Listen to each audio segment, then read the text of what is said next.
Hello, everybody, and welcome back to Astrology and Beyond. I am Tatiana, also broadcasting for ANN Archetypal News Network. Today, I'm going to be talking about the upcoming solar eclipse in Aquarius, and this is happening on February 17th.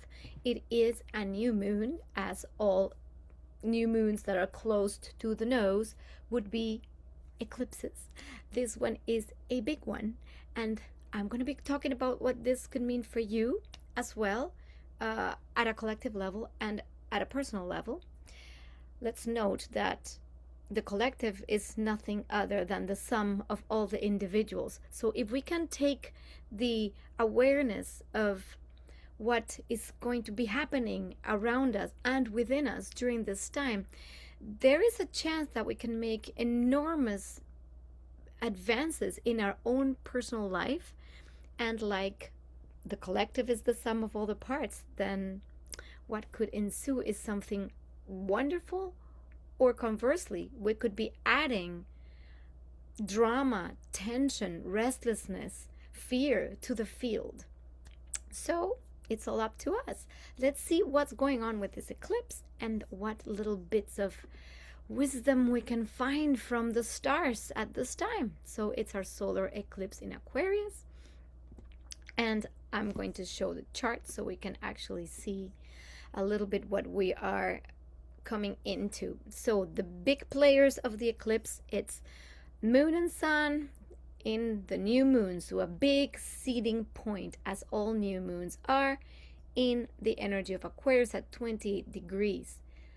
The big player here is the energy intention from the Aquarian field to Uranus in Taurus at 27 degrees. This square here, because Uranus is the ruler of Aquarius, it is big. Whatever Uranus will be pushing our psyche, our collective energy field to move into, the breakages, the cries for freedom and liberation that Uranus wants to bring to ourselves personally and collectively, will be amplified in this eclipse because the eclipse is in Aquarius and the ruler is directly linked here in not a very easy aspect. But from all friction comes always something good, come breakthroughs. That's kind of what we will be looking at. The other thing is like Saturn entering at 0 degrees on this day, conjuncting Neptune at 0 degrees Aries. Saturn is also ruler of Aquarius, ancient ruler. So there is also a big impact of the Saturn-Neptune influence in this eclipse. Now, other important things to notice is that the eclipse, it's also happening with Venus conjunct the North Node. Now, the North Node is close enough so that this is not a total eclipse, it's a partial eclipse. But Venus being conjunct the North Node will have almost a soothing effect in whatever crisis could transpire at this time. The effect of Venus is the key to navigating this with a lot of grace. Why? Because Venus here in Pisces is also in a trine to Jupiter, in a slight trine to Jupiter retrograde. It's still within, it's a large orb, but there is impact. And because Mercury here at 16 degrees is indeed in a trine to this Jupiter retrograde. So what we will see is the impact of the Piscean energy, the pull towards the most compassionate, elevated, spiritualized sense of being that could unite us all, with the expansive forces of the function of Jupiter to expand, to sense, to feel.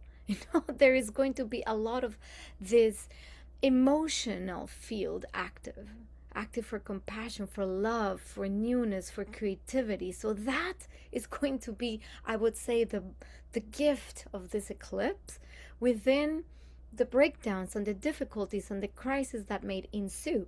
So let's look at what this could mean, like in general terms. So the archetypal frame of the Aquarian field, it's the eclipse in Aquarius will make the energy, as all eclipses do, the higher function of the energy tends to be dimmed, or the consciousness like turns off. It's like turning off a switch of that energy. So what is the energy of Aquarius? Well, we know the Aquarius is about the future vision, is about the social fabric, it's the human race. It's about freedom, it's about technology, networks, the human identity, the collective, how we function in this network form. And all of this will be in conflict with the energy of Taurus. And what is Taurus? The energy of Taurus is steadiness, the material reality, the slow and steady, the groundedness, the earth, the land, everything tied to money and value, the food systems, what we consume, the resources, what comes from the earth, the minerals, our ecology, all of that is within the Taurus realm. And what could happen is that we have this disruption or this friction between the ideals of the future and the future society, or the future fabrics of society, which is the Aquarian field. And how do we embody that in reality with the current resources and the way we have been managing our resources? Is the vision of the ideal, which is the Aquarian field, matching the reality of how we are dealing with our resources? How is the collective future unfoldment? How does that match the personal sense of security, which is the groundedness, the food? Do I have a shelter and food every day on my table? So if that is not in alignment with the ideal of a society that can sustain itself with the resources it has, this can bring a lot of different conflicts to the surface, so that we can see the worst of this energy of how we have been dealing with resources, how we have allocated money, how our money systems are not really serving the people. All of that is going to be very, very present in its most likely shadow form, because when the eclipse occurs and we lose that consciousness during the eclipse time, it's as though the shadow energy amplifies, and then we can see all the disruptions. What other things could we see collectively manifesting from this square, or this energy of Aquarius being dimmed? So economic and resource volatility. So we've seen, the Bitcoin and the cryptos and the new systems are trying to be birthed, and then other things have been collapsing. The stock markets, all of that is going to be like all over the place. There's too much electricity, and the electricity is so that it can disrupt it enough so that the new things that actually will sustain the humans can be birthed.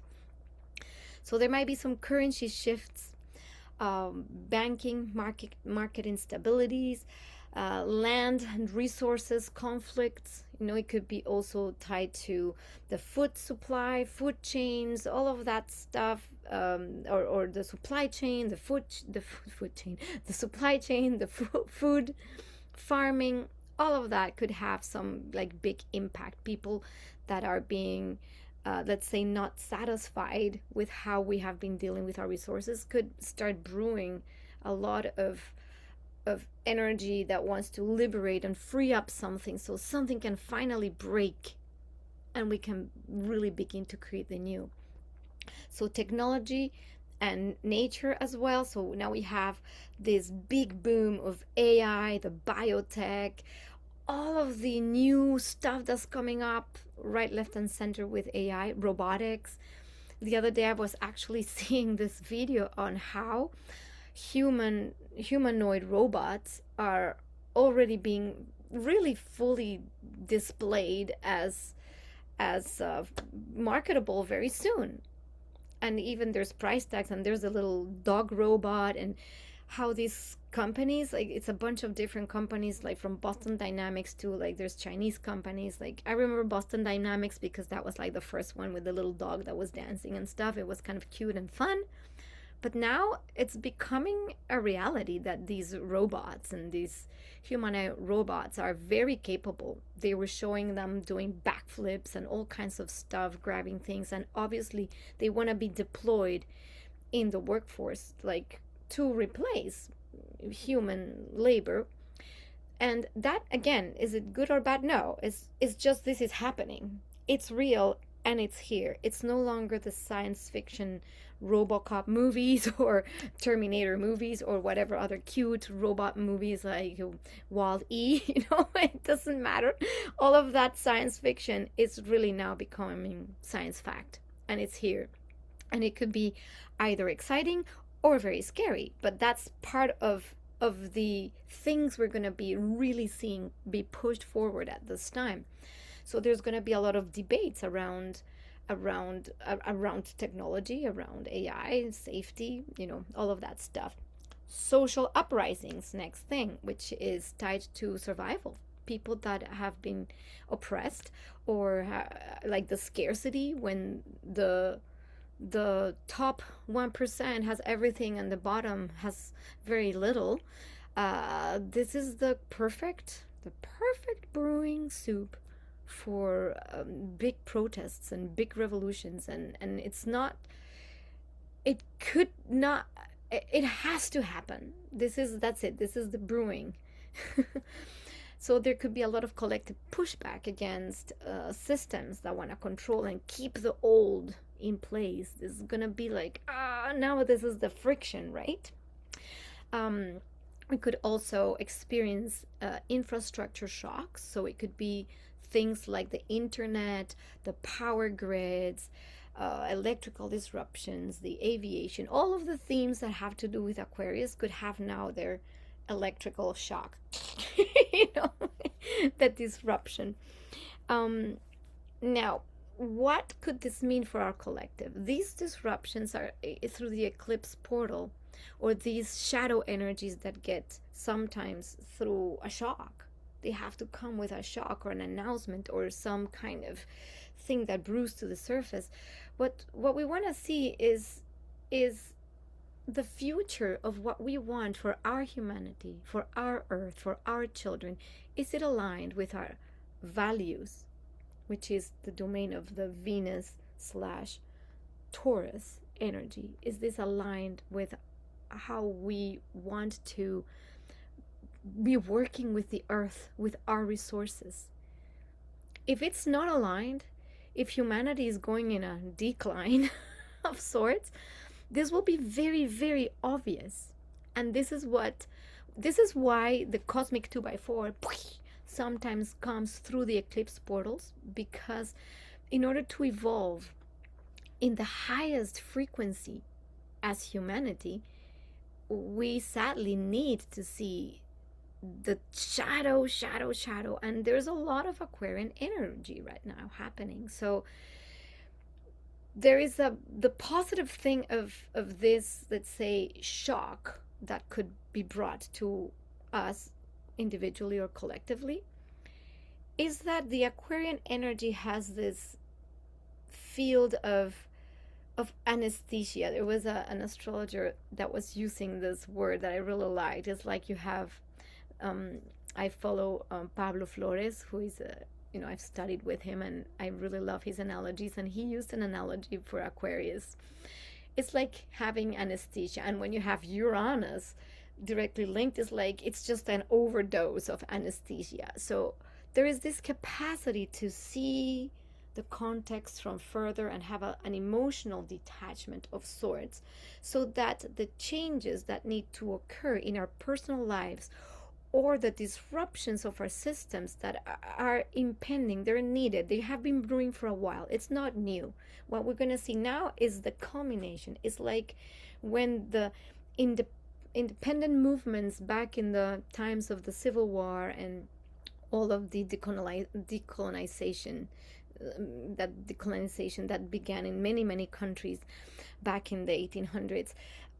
When we have that cry of independence, it's because before there's been a long time brewing. There's this brewing before the I need to be free. We need to be free. This doesn't work. So we have been brewing this for a while. This is not new. So what we're seeing now is the culmination. It's just basically it's that drop that overflows the cup, and then there has to be these big breakdowns and this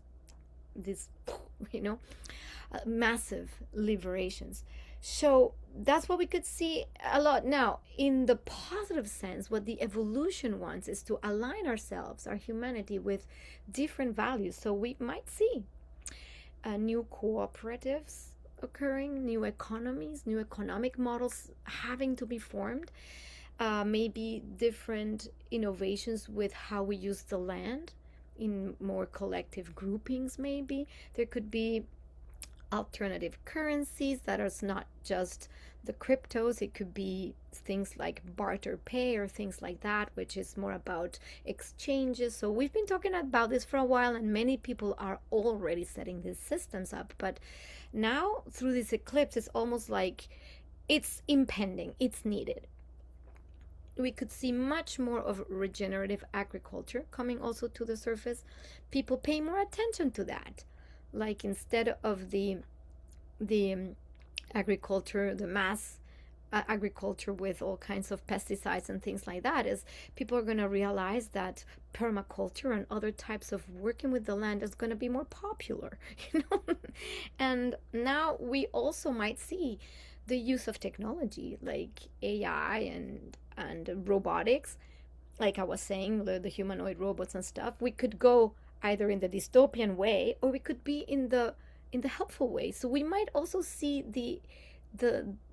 what we want to see is how can we use technology for the advantage of all, for the service of all, so that the humans can live better as humans, not as slaves or enslaved by or enslaving the technology, but use technology as some kind of partner, a partner that can be helping the evolution of the human race.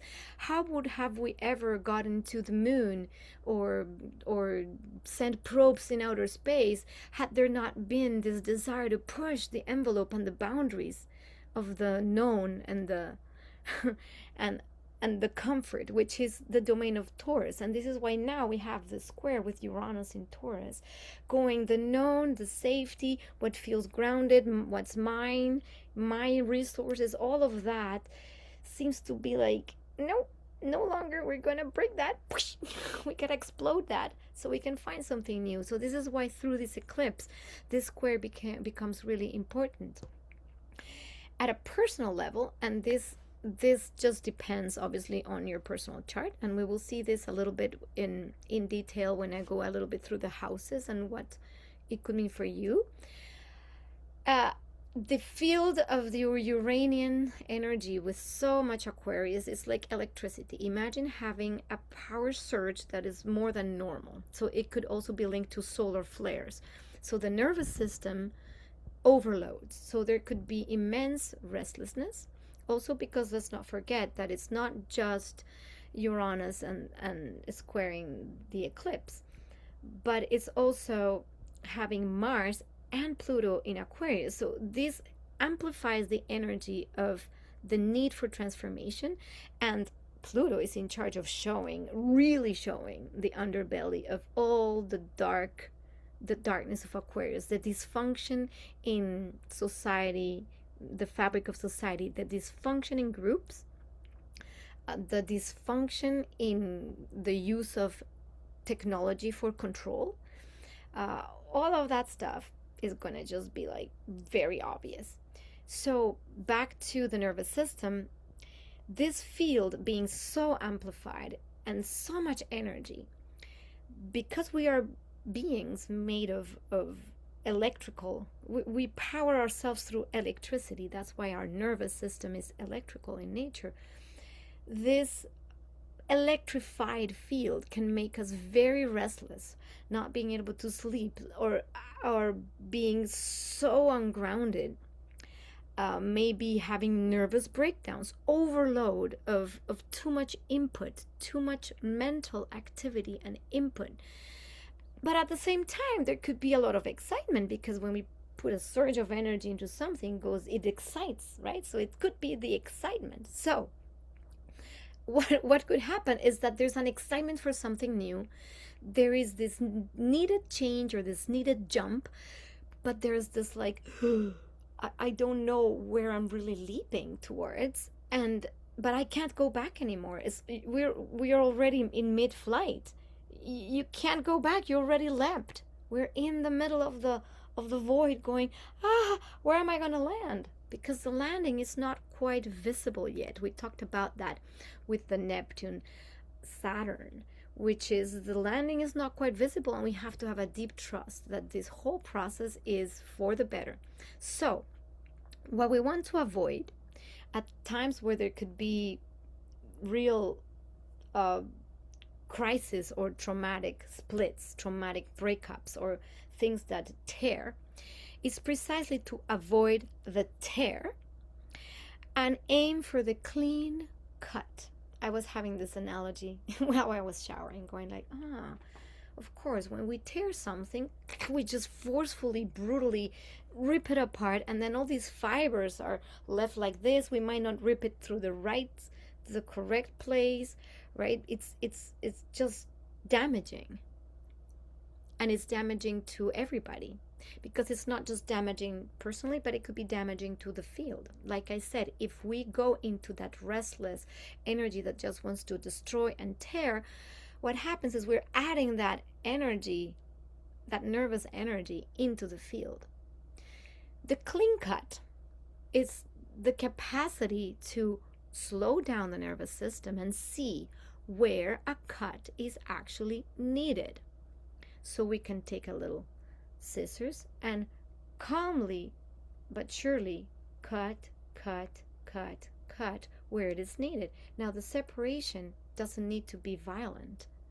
You see, so this is the difference between having the consciousness of what needs to be removed from our lives, what this eclipse is wanting to remove. If we have already seen it, we can have this conscious decoupling from it. If we're still caught in the nervousness, then is I have to break free, and then it breaks whatever it is and tears it. I did explain this. I've been talking about this for a while. It's not new, but the reason I'm bringing it back is because in this eclipse it becomes obvious. This is it. This is like, you can't turn back anymore. So that's it. This is really the last call. We've been going last call for a while. Okay, last call, but this is really the last call. This is where we go, now we gotta jump. So if we have not made that leap of faith, this is where we get the push. So it could be very sudden, it could be disruptive, it could be externalized instead of internalized. So it could happen through an external situation. So if you've made the leap already consciously, you might not really see like a big disruption or change. But if you haven't, what could happen? And I'm going to give you an example. You're attached to that job because you feel so safe in that job. It gives you your paycheck every day, and you're good with it, but you're miserable. You're just so miserable. You don't like going there. You're demotivated, but you're so attached to it, the Taurus energy, the stability, the safety. Then what happens? I don't know, a corporation buys wherever you work for and says, well, we're firing everybody, or we're making a cut of people, and you're one of those. And suddenly you're like, no, what am I going to do? I don't have a job, and how am I going to pay for the house, and this and that? And then there's this massive crisis. But you knew long ago that you should have started looking for something that was more fulfilling. You knew there was something else calling you, but you've been putting it off because you're too attached to the safety that this apparent thing gives you. So you see, this is the kind of things that we're going to see right, left, and center. So this is why the invitation is to find that freedom with peace. Now, how to regulate the nervous system?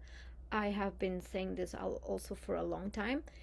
breathing is one of the best ways.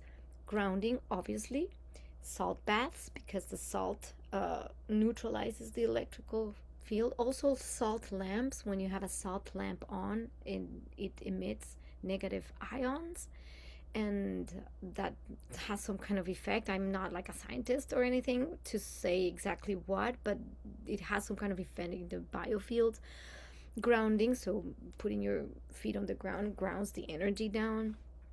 And breathing, I have been really very diligently breathing every day for 3 months, doing deep breath work and specific breath types, like breathing through the nose only, deep breaths, so that can help regulate the nervous system.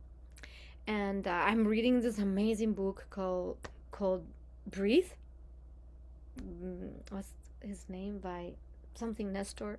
Fantastic. I mean, it's a book that obviously, if you come across it, it's a must read, I would say, for this time, to understand how our breathing impacts everything. If we can regulate our breathing, which is free, you can do it anytime, doesn't cost you anything, and you don't need any particular place to do it. You just need yourself. And this is what we were given. We were given breath. So the invitation really is to learn to breathe so we can regulate the nervous system. Because even the most advanced people with lots of techniques and tools, we are also part of this field. So this is why I have been doing this, because I get very, very activated with everything. And I've been feeling this, and the restlessness, the nervousness, and I'm also already making the change I know I needed to make, and it's very scary. So it is scary, and I am making it. It's very, very scary. I'm like, okay, it is scary, but I know I'm mid-flight, and thanks to this astrological understanding, I'm like, I can be at peace that the only thing I need to do is to keep breathing slowly and regulate my nervous system.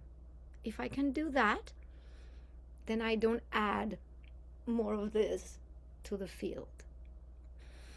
So let's take a deep breath now, because I am very electrified. Deep breath.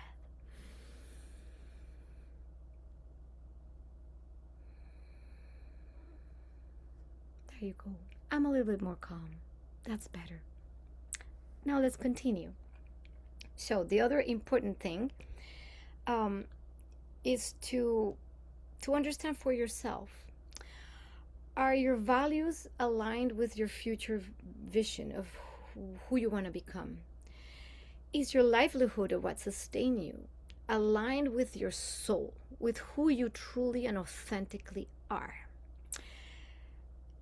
Is your community or the people around you or the networks that you're part of a sustainable system for you? Does that sustain you in your joy, in your excitement?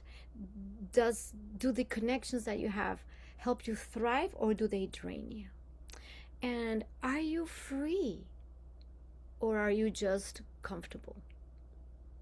Those are the questions to ask during this eclipse.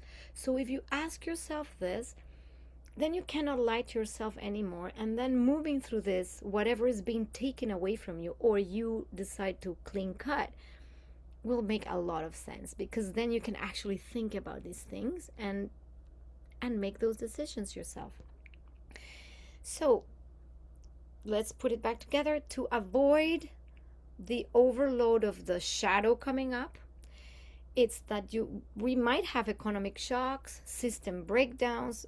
There could be enormous resistance to change, nervous system overwhelm, and then just sudden breakups or sudden separations. So all of that could create a lot of trauma or crisis. Also, Uranus in evolutionary astrology is linked to trauma. We talk about trauma, but the reason is not because it's bad. It's because usually when we have to cut something free, it leaves a mark. So it's very important to take the time to do the proper grieving process and the proper honoring of whatever is leaving, and the proper gratitude, the giving the gratitude for that thing that was part of you that is no longer, that doesn't serve. When we put gratitude in the field, and this is where Venus is going to be very useful for this, when we put gratitude, suddenly the shift of perspective connects you to something much more higher, much more beautiful. And then the real breakthrough can sustain you over time. So what happens if we use the energy of this eclipse consciously, which is really the evolutionary ask? We can have radical ideas for innovating. Suddenly, the light bulb comes on. We could really get free ourselves from outdated value systems. Like, it's like really setting us free. There could be new models that we start incorporating in our lives of relationships, or forms of cooperating with people that we didn't think of before. That might mean that new people come into our lives, or new opportunities. There could be enormous breakthroughs in how to create more sustainability, some actual real things, like sustainable systems for cleaning the water, for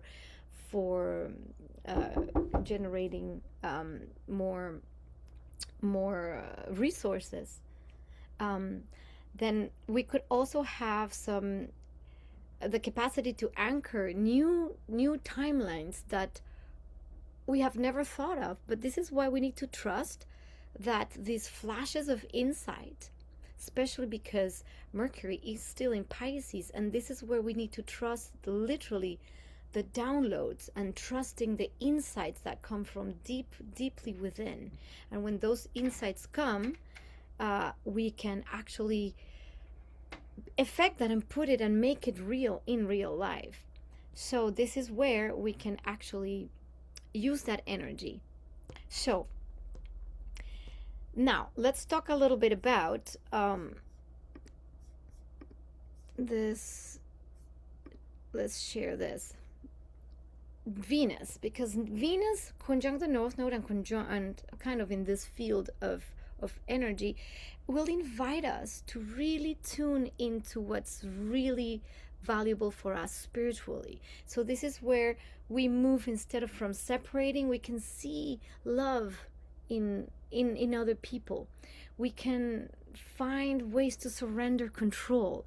This is where we're invited. So actually, if we do the Venus thing consciously, we can actually let go and surrender. And when we don't try to figure it out, we trust the field, then what happens is what comes through then moves us into something more ideal. This would be like, we could literally imagine the new system. So if something is dissolving, we can invite what's new. We can literally bring the dream down, because we're open, because we're no longer gripping.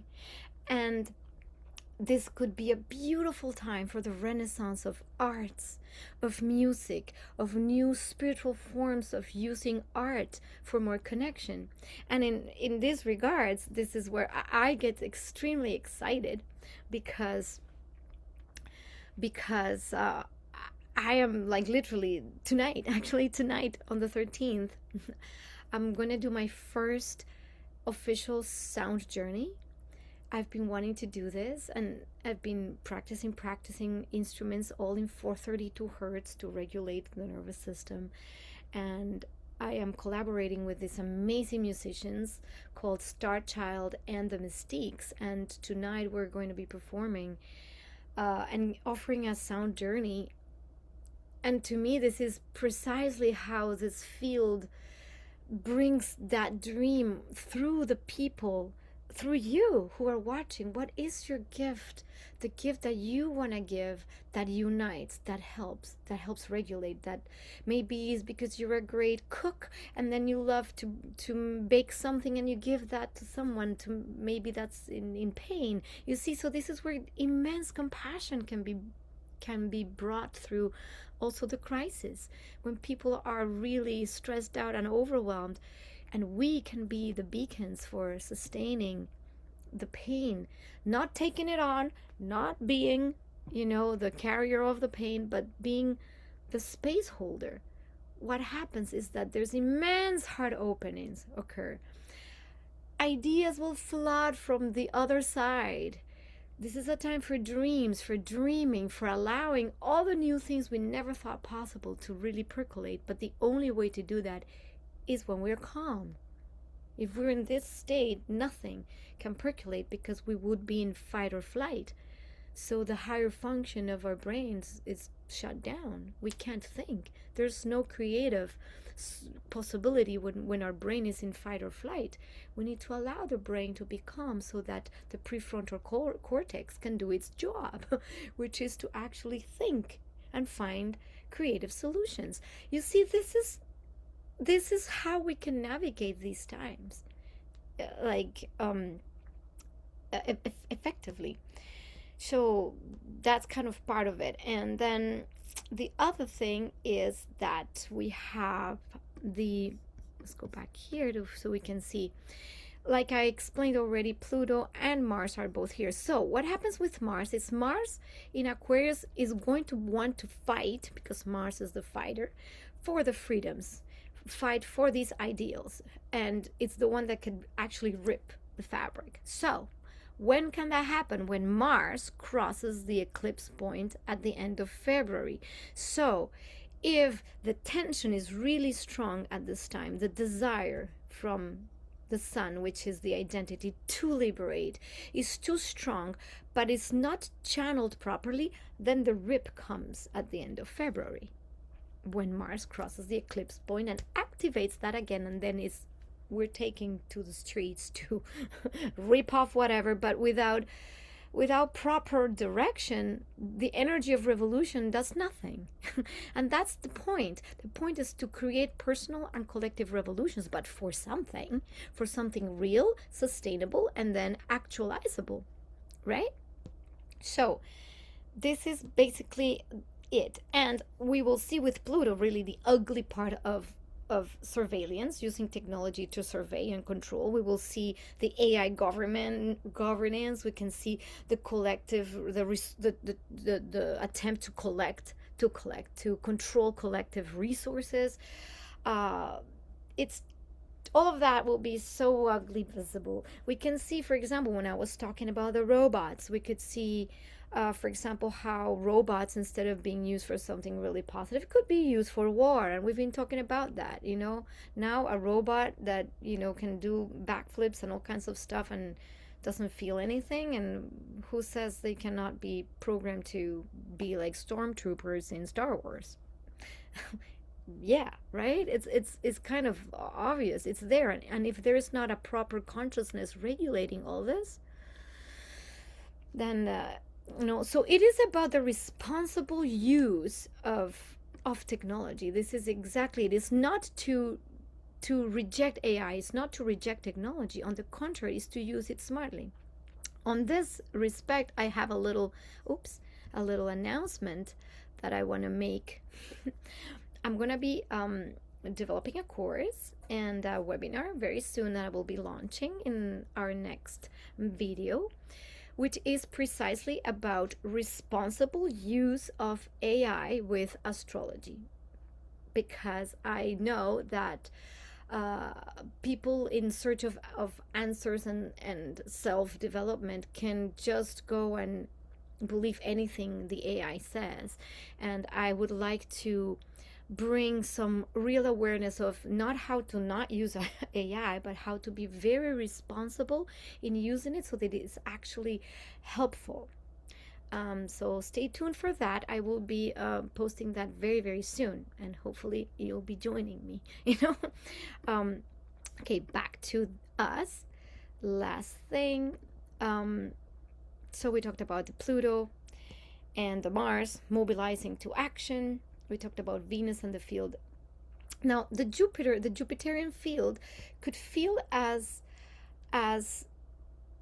the memory field of who we are.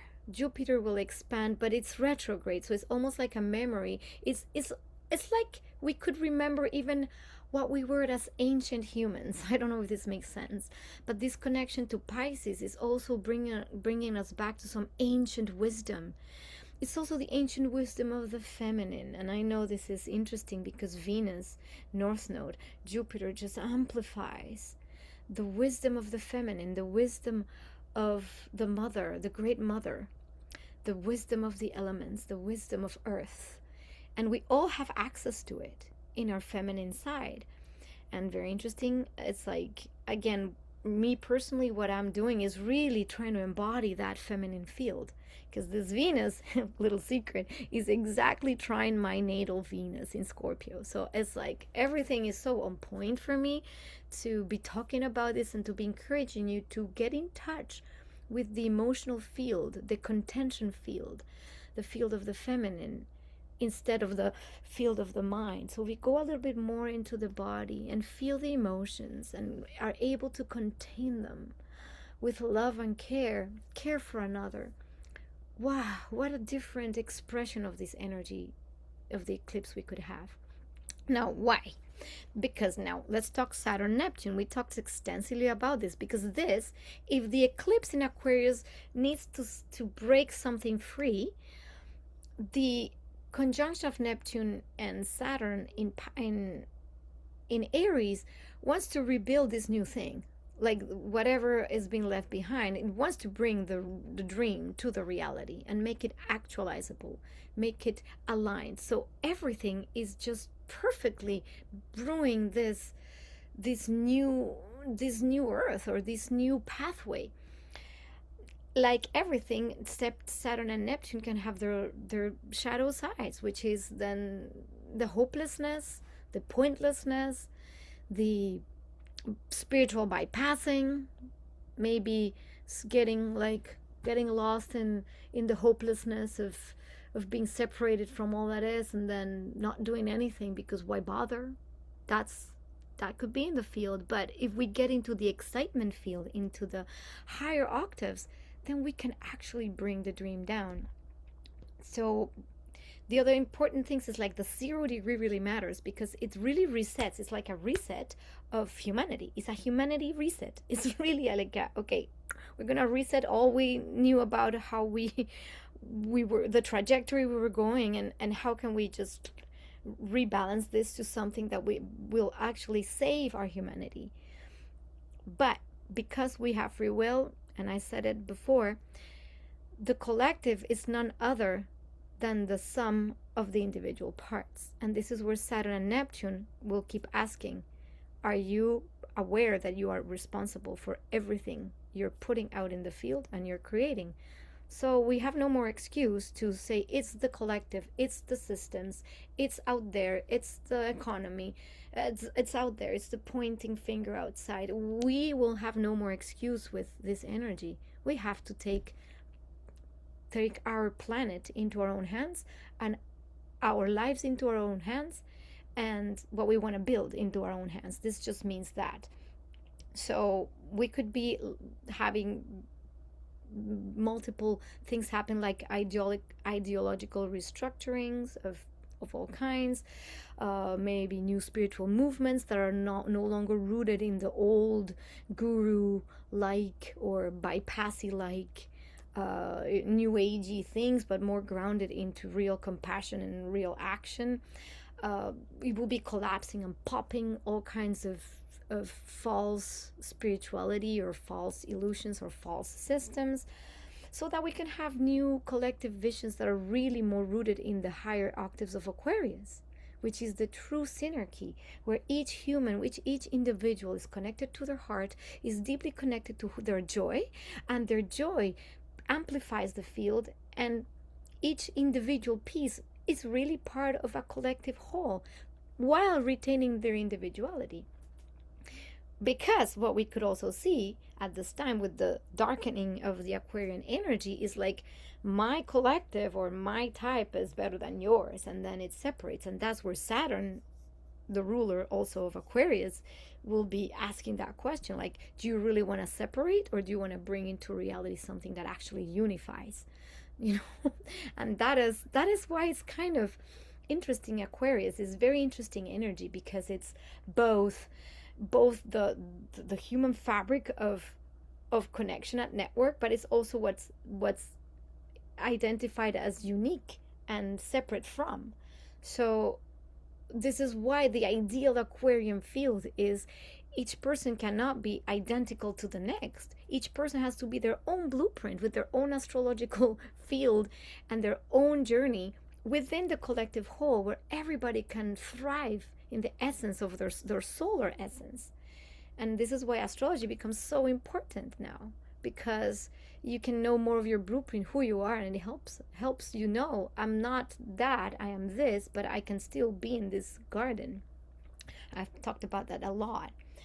So now we're going to talk a little bit about I generated this image because I thought this would be very illustrative of what the eclipse might feel like. You see, there might be like the crisis here, like real loss, desperation, breakdowns of systems, money systems, maybe the way we've treated the earth. So at the same time, we have this collapse, but at the same time, there's this electricity, this energy fueling the future. Maybe some kind of feminine wisdom coming in. This is like the Venusian field, where there is hope. There is, like, these butterflies represent really a breakthrough. From the chrysalis of the pain comes the breakthrough of the beauty and the expansion and the freedom to fly. You see, so this image to me just kind of, it made sense that this would capture the essence of this eclipse. Now let's stop here and oh no, actually I want to move to a little bit of the conclusion of this eclipse. Is the disruption field is the Aquarius eclipse with the square to Uranus, Mars in Aquarius, and Pluto in Aquarius. This is what's going to make the breakup, the breakdown of systems, technologies, economies, and governance. So that's that. The guidance field comes from Venus and the North Node in Pisces, Mercury in Pisces trine Jupiter, retrograde in Cancer. And how do we heal? How do we become more human? Through compassion, through art, through emotional reconnection, and through soul-aligned values. And that's what we want to really cultivate. And then the next one is what initiates, what's the new thing? It's the Saturn entering Aries and conjuncting Neptune, which gives the birth of the new myths, the new stories of the human, the new leadership paradigms where new leaders, spiritual leaders, or other types of leaders will come in, and the birth of new structures that are really aligned with spirit. And so this is like actually quite great if we think about it in those terms. Now, for sake of time, I don't know how long we've been going, but I would like to quickly go through what this could mean for you. So let's look at by rising sign. I made a little, it's very brief, so you have an idea. If you know your rising sign, this is by whole house. So if you're an Aries, if you're an Aries sun, you can also hear this, but I would recommend listening to your rising sign because it really aligns with the house placement of the eclipse and the Saturn Neptune. And because it's whole sign house, I would go, depending on what system you use, you might be wanting to listen to the rising sign before and after because it might resonate differently. So let's remember one thing: not everybody gets impacted the same way through eclipses, right? This eclipse will mostly impact really strongly people that have any placements of planets or angles at the end degrees of the fixed signs: Taurus, Aquarius, Leo, and Scorpio. So if you have any planets or points at the end degrees, also the beginning degrees of the mutable signs: Sagittarius, Virgo, Pisces, and Gemini, because this field of energy will activate you more than others. Now, because it's Aquarius, I feel the field will activate everyone. Everyone's going to be impacted. And our responsibility is to keep our nervous system clear, clean, centered, so we can help. Now, for Aries rising, let's go. This eclipse happens in the 11th house, which is the house of communities, alliances, and visions. So you might feel like new communities might be forming. This is like the what I would call the best expression of the eclipse for you, right? But also take into account what will collapse there, right? Because if new communities are forming, alliances, and future visions, maybe your social role will be shifting dramatically. You're no longer going to be identified as what you used to do. And it's time to let go of outdated networks. So, networks of friends, people, and things that are not working. This Aries rising person, you're going to be propelled into something different with new people. The Saturn Neptune occurs in your first house. So, it has to do with the rebirth of your own identity. And maybe you become also a type of leader that is more connected to spirit, really, than the values you used to have before. It's a way to embody that a new self-concept, which is who I was before is no longer. And what's new, it's exciting. You're building it from a more authentic place. Your dreams, the things that you really want to do, are demanding personal accountability. This is no longer about trying to see who helps you or this or that. Is you need to know that what you're building comes from your inside. And the question for you, Aries rising, is who am I becoming? Because this becomes central to your development. So that's in a nutshell for Aries rising. Let's move on to Taurus rising. Taurus rising people will have this eclipse in the 10th house. So what's going to be maybe getting the shock? There needs to be a career pivot and a reset of your public life. You might find a new vocational direction that emerges while the old one gets shocked. And your visibility now shifts suddenly. You might have either, it depends on how you have been visible in the public or not, but the way you're seen might be also shifting radically. The Saturn-Neptune conjunction happens in your 12th house. So at the same time, you might be feeling that there's a deep need to close some karmic loops or karmic things. That's what I recommend for any 12th house anything, is to really spend time in solitude.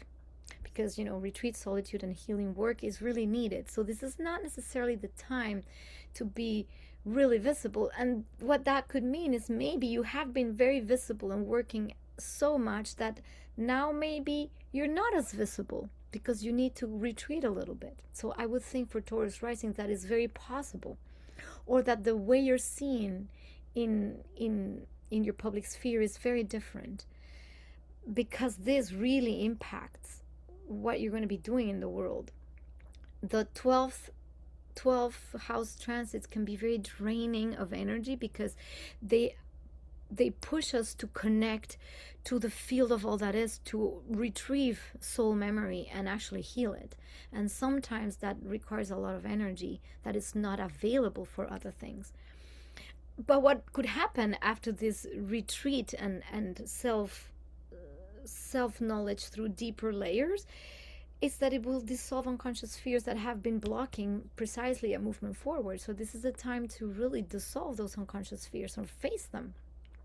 Because after the Saturn-Neptune usually will come the rebirth cycle. After the 2.5 years of Saturn moving through your 12th house, there could be this complete dissolutions of fears, but you have to go there. And then the new self can be reborn. For Gemini rising people, the eclipse happens in the 9th house. So this is the house of your beliefs. So your belief systems might be completely revolutionized. You might need to completely ditch what you used to believe before. You might be invited to teach, travel, or even study something new. Open your mind to new cultures, new philosophies, new things that you never could have considered. So this is kind of exciting for Gemini rising people or Geminis. For the Saturn-Neptune happens in the 11th house. So again, you might be invited to travel and meet new communities or a new place of living that is in another country, or speak another language, or connect with people from other parts of the world, creating a new community or a new set of friends or people that you never thought you would encounter. And maybe have some friendships that are more based on true spiritual alignment and your new values or your new belief systems. And you might be maybe wanting to get together with visionary like groups, or that have ideas to do really big things in the collective. So get together with people that have a mission, a mission that is of a grandiose mission for a better humanity.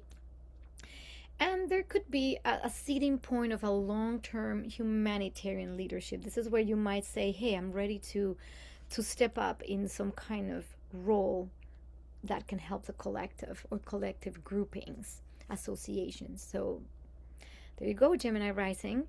This is your time to expand in that sense. Okay, Cancer rising. This eclipse happens in your 8th house. And the 8th house we know is as tricky as the 12th house, because it's the house of shared resources. It's the house of merging, of bonding. It's the house where we deal with trauma and the trauma bonding, the codependency, all of that. But it's also the house of intimacy and sharing.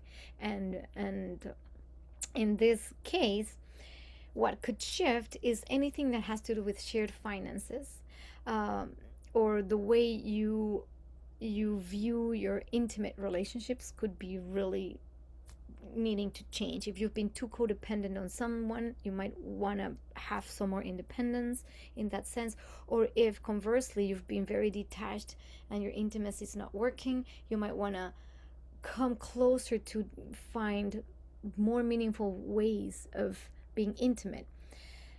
It's like a psychological rebirth process, because you're going to have to look more deeply at really early pain points in your life to get rid of the blockages that have maybe created blockages around intimacy and connection, like deep intimacy, whether it is sexual or emotional.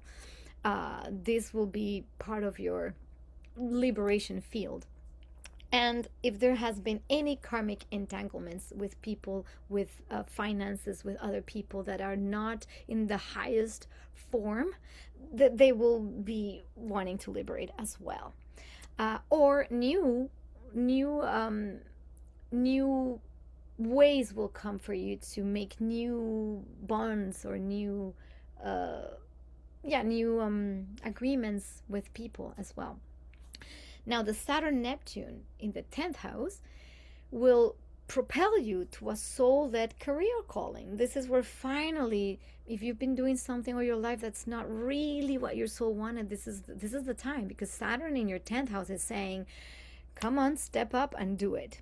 And no one's going to help you, because Saturn works solo, in the sense, not solo as in you can't have other people around you, but you have the one to be courageous enough to step up and go for what you really truly would love to offer the world. So the public role becomes spiritualized. So maybe you are being called to be some kind of spiritual leader, not in the traditional form, but maybe what you do in your life has a more spiritual component. So that could be part of this. The leadership will come more through compassion. So if you were someone or are someone that's used to like be a little cutthroat and efficient or whatever, it depends on how you are, how the rest of your chart is, you might find that the best way to lead is really through the heart. And this is the new wave of leaders that are being invited. And this is finally where you can manifest your dream vocation, that thing that you've wanted to do forever. It has its opportunity now. You just have to step into it courageously. Okay, Cancer rising. For Leo risings, this eclipse happens in the 7th house. So what's being disrupted is the relationship. So there might be some shifts in your relationships that are impending. It could be personal relationships, like if you're married, there could be some kind of big breaking point to break through or to break up. If you have been alone for a long time, this is maybe the time where finally you can come to meet someone that really, it's a person that will help you evolve in the way your soul wants to evolve. So again, relationships, also contracts or things with people that you've had any kind of contract could either break, dissolve, or new contracts can be formed. There could be fated meetings and endings. This is just what needs to happen. So please, Leo risings, if you've been seeing this one come, please cut it clean and nice and peaceful. And this is where we redefine the partnership agreements. If it doesn't shift like that, it might be just redefined. The Saturn Neptune happens in your ninth house. So this is where you might have a calling to be more in tune with some kind of spiritual teaching path. So maybe you might feel called to put your beliefs more at the service of others. This is where you might want to go on a pilgrimage to find something deeper meaning, because the ninth house is the house also of meaning. And you might have a completely new worldview that's crystallizing in your life. Something that's coming into form. Maybe the way you saw the world will shift, and you might have a much different understanding of what the world is. It's a little bit like when the world expands a little bit, but it expands not in the Jupiterian sense of like, let's expand and go wherever. We're talking Saturn and Neptune, which is more like, it's around the beliefs. It's around you finding the core philosophy that will drive the rest of your life. Well, not the rest, but at least the next big cycle of your life. And this is where you can embody wisdom with authority, because Saturn becomes the authority. This is why when Saturn is here, that's when we could embody the teacher, because Saturn is the wise teacher as well. Saturn has this capacity of seeding something that is long term. So this is where you could be crystallizing that. So good for you, Leo risings. So Virgo rising, this eclipse happens in the 6th house. This is where the house of work, health, and everyday routine. So with Uranus being the ruler of this eclipse, there could be disruptions in any of that, your work, your health, your everyday life. It could go a little bit haywire. But what wants to happen is that you first could find a new way of being of service that is different from what you've done before. Sometimes service as servitude is not the same as service, because it comes from the heart. It's not obliged. So what happens is you could be somatizing the stress, could be somatized, and then you have to pay attention more to your health. Also, something that could be part of this is like technology might be adopted at your workplace or in your everyday life. Like there's something about either technological breakthroughs, but like technological adoptions in your daily life that could improve something having to do with either your public life or your personal life.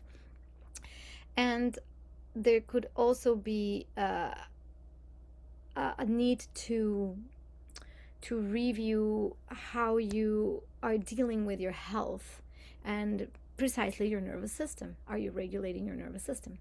Now, Saturn and Neptune, the 8th house, like any transits there, this is where we gotta go deep in the shadow healing. And because Saturn is Saturn, it requires the mastery and the solo work, the solo journey.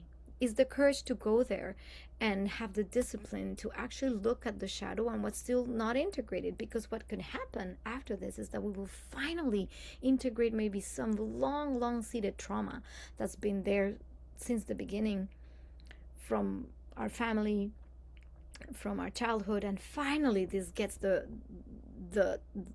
integration to move forward. And this is also where we could be shifting the different financial merging structures. This is where we either detach from something that is no longer serving. If we've been too demanding of others, this is where we have to pay back or give back. If we've been giving too much, this is where we say, ooh, stop, and then reclaim yourself. It could be financially, but also intimately. When there's codependent relationships, that can happen too. This is where we can say, no more of this. Or conversely, if we've been way too away, what can happen is this opens up the possibility to come into a different type of intimacy that is rooted in real connection, which requires deep and real vulnerability. So this is a time for seeding a true mystical union in intimacy with others. Libra rising, the eclipse happens in your 5th house, so there's going to be a big revolution in your creativity. So there could be massive breakthroughs in creative ignition, maybe some romantic awakenings. If you are single, this is where you could have new prospects coming into your life. Artistic risk taking, this is where you gotta step into something maybe different. If you're an artist, this is the time to explore something new, maybe new techniques, new stuff, because what we're leaving behind, what's like breaking, it's really not serving you. So what's exciting is, what do you find exciting to create now that is different? This could also have to do with fertility or children related themes. If you have children, your children can there could be a new type of relationship developing with your children, or some kind of breakthrough regarding your children, or even having children as a possibility of a new birth. Something new is birthing, literally, with the 5th house. With Saturn Neptune in the 7th house, we can have the time to actually find relationships or partnerships that are very sacred, very soul aligned. So this is where we can actually meet people that are finally going to be let's say the right people, or the right agreements for our soul development. And this is where we need to dissolve, with Neptune, the illusions in relationships. If you've been in a relationship that has been more of a veneer relationship, you will see the truth, and it can be very disappointing, but only to bring the reality of what you really want in a partnership. And this is where, for Libra rising people, it's very much about your own invitation of life, which is the Libra rising, is the partnership and the harmony. So this is why illusions need to be completely dismantled, so something new can birth. And this is where you can also be committed to a spiritual path in partnership, where you can find common values with someone that finally is really aligned with who you are deeply in your own, let's say, spiritual development. And this is where we could find the long-term unions. When Saturn moves to your 7th house, this could be where marriages or unions have been like not good. This is where they become really but when there hasn't been a commitment, and this is a wonderful transit to stabilize and to finally say this is the right thing with the right person. And this is very beautiful, because Libra risings, if you are really letting go of people that are really not ideal for your soul growth, trust that this new process will bring you what's absolutely perfect for you. You see, this is part of the field. Scorpio rising, the eclipse happens in the 4th house. This is going to have some major disruption in your home, your land, your roots, your family. There could be very big disruptions there. You might need to relocate, or go to another community, or a different place, a different house. This is where suddenly something destabilizes your field. Or it could also mean that there's a deep ancestral healing needed. So something disrupts something in your family, and you have to look at those roots and release some ancestral patterns from your family. So this is a good time to actually release that. So Saturn Neptune in the 6th house will put you more in touch with the path that you can really be devoted to, something that you can really work for. Because 6th house is kind of the sacrificial house, but again, we say sacrifice is not sacrifice. Service is service when it comes from love and from devotion. So you might find a new excitement in some way of doing your daily work that really is a service to the whole, but in a way that it excites you every day, because this is the everyday. You might find maybe attraction to healing professions suddenly, that you want to go in that route. or you could use service as a spiritual practice. So this is where you find maybe that doing some volunteering or something like that becomes something deeply rewarding spiritually. And this is where you can restructure also your health routines. You might encounter like healthier paths for you, for your body, for your soul. So, Scorpio risings, here we are. Sagittarius rising, the eclipse happens in your third house. So, this is where the breakthroughs happen in communication, also in your mental fields, how you think, what you think, how you teach. If you're writing, maybe you're launching something. This is where you could also expand your learning. And I always like to talk about a little bit myself because, oh, this is me. So I'm giving myself the advice. And yes, I am using, like I said, I'm going to be launching some courses online that I'm very excited about, responsible use of AI and astrology. So that's one that I'm going to be launching. I've been literally shifting the way I teach. I used to teach very methodically. Now I'm shifting to more creative ways of teaching. It's very exciting. I am learning also all kinds of things having to do with music production, like Ableton and like real professional software, so I can do my sound journeys. So I'm kind of really exciting because I'm really into this field. So I give you the example of me just to give an example of how this shows up in people's lives. And I'm like, yeah, this is exciting. It's been already it's starting to seed. So I'm kind of really excited. But what needs to break down is how we have been using media, how we have been using our thinking or our obsessive thoughts, negative thinking, stuff like that. Third house. This could also have to do with siblings. So maybe some different dynamics might ensue with your siblings. It's third house themes. Now the Saturn Neptune happens in the fifth house. So this is where creativity becomes more like a spiritual experience. So this is where we can do spiritual art and performance. I talked about it. I am literally stepping into this like full on, and I'm so happy. This is where we could have maybe soul aligned romance. So again, for people that are single, this is where you could find romantic partnerships that are very playful but also very beautiful and almost like destiny filled with destiny, like a destined romance. Sometimes they're not forever, but sometimes a romance is something that gives you some big whoosh of joy. Now with Saturn, we also know that for creative people, this is where you can be very dedicated to the discipline of creating something. This is also when children can come into the mix, because we could birth children as part of a creative experience of leaving something in the world, and so this is a part of that could be having a child and having to make that child part of your existence, where a child comes in as a teacher for you, a teacher for your life.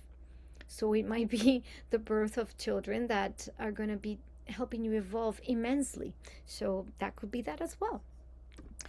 Capricorn rising. This eclipse happens in your second house. So it's about income and value systems that get shocked. So if this is where it could be tricky for people that have been counting too much on their safety and financial safety, because this is where you can have a shock to it, but only to find better ways of dealing with your finances. Maybe this is where you get the creative idea of joining some kind of new financial model that is much more adapted to what you need, even more different livelihood models, because what gets shocked is how you resource yourself. So you might need to change the way you get your resources. Maybe you want to learn how to garden, or something like that, or get in touch with communities, which is Aquarian communities, that are really interested in developing sustainable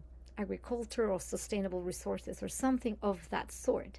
The Saturn Neptune happens in your fourth house. So this is where your dream home vision starts to manifest.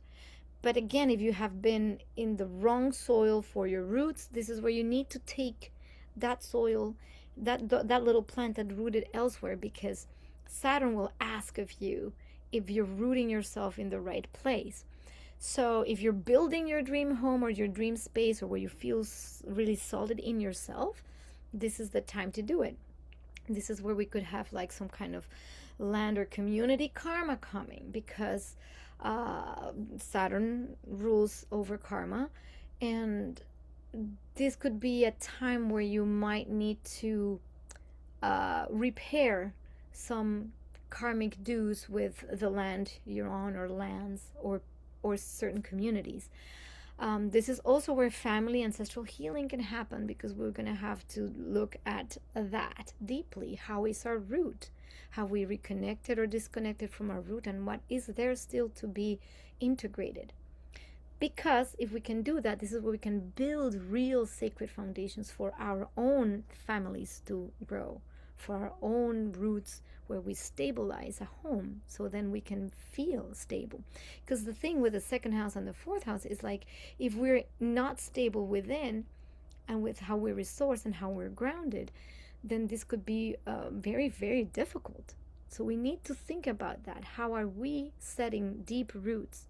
And first and foremost, roots within, the safety within. This is very specific for Capricorn risings, is how do I first cultivate the safety within, so that whatever comes to me, I'm not like thinking in lack terms. Aquarius rising. So this is big, because this is part of your big kaboom moment. The eclipse happens in your first house, so this is an identity reset. This is where a new life direction might just like take you like lightning, and it just go pff, and you might free yourself up from your old identity, or from what you believed you were, or you were meant to do or be. Suddenly you just might feel this liberation, like it's a personal liberation. Maybe also you might want to change something in the way you look. This is where we get the big makeover. The Saturn Neptune in the third house will activate your spiritual voice. This is also where you could become a teacher, write something, or where speaking becomes like a destiny point.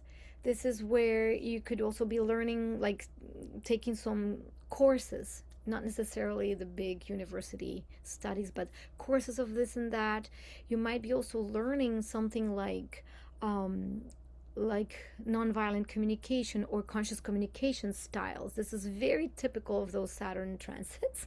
When I had my Saturn transit to the third house, that's exactly when I decided to learn astrology and then learn how to do NVC. And like, it's very much about how we communicate, and the outdated communication ways of communicating that are linked to our previous identity will come as a natural evolution of our new identity. So the new identity that is forming needs also new ways of communicating with others.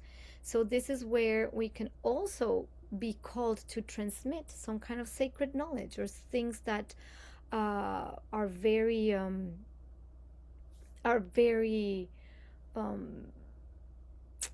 like spiritual in nature, but not necessarily I'm gonna use the word spiritual as a little bit in the new agey term, but more like in a grounded way, where the knowledge of how to care for earth, for others, is available, and you have that in you, and you have the resource to speak your voice as an authority. Saturn. Last but not least, Pisces rising. This eclipse happens in your 12th house, and like everything 12th house, we talk about the unconscious, major karmic closures. This is where we need to let go of all the things that are in the invisible realms, even the hidden fears, things that the Pisces rising people have been in for a while. This is where it's very important to find those times of retreat and healing and solitude, because this is where new breakthroughs in our psyche can occur. And this is where we can truly, truly let go of demons of the past or things like that. So with the 12th house, this is going to be like a major breakthrough in your spiritual connection. You might have big revelations this is where you can have like a sudden awakening. Some people have these sudden awakenings or a near-death experience or something like that that is really out of this world. No one can explain it, but it just shocks you like a lightning bolt. This is where it can happen. And the Saturn-Neptune conjunction happens in the second house. So this is where you can actually begin to monetize your soul gifts. If you have something to offer, which is typical of the second house, that's where your value lies. If you know what that is and what your value is, this is where you can start trading that value. You trade the value of what you are for the resources that you need to keep doing what you are, what you love. And that's what makes the field get excited and not frustrated. So this is a total overhaul of your value system. And sometimes it comes with a little bit of narrowing first, of difficulty first, but that's only so that we can see that our value, our intrinsic value, can be really traded for a resource that sustains us, right? So we have to have, so Pisces risings, please have faith in the material support that is coming, because it is coming, because you are a divine being who is here to finally bring your gifts, and that will resource you. You have to be connected to who you truly are and what you really love to do and what you really value. If you're not connected to what you really truly value, this could be very difficult. So this is the invitation. All right, this was long, but I think it was really important to give you this whole rundown of the eclipse and a little bit of the horoscopes for each rising sign, so you know a little bit where it lands. Think about it, reflect about this eclipse before you jump into whatever. Make sure to take time to reset your nervous system.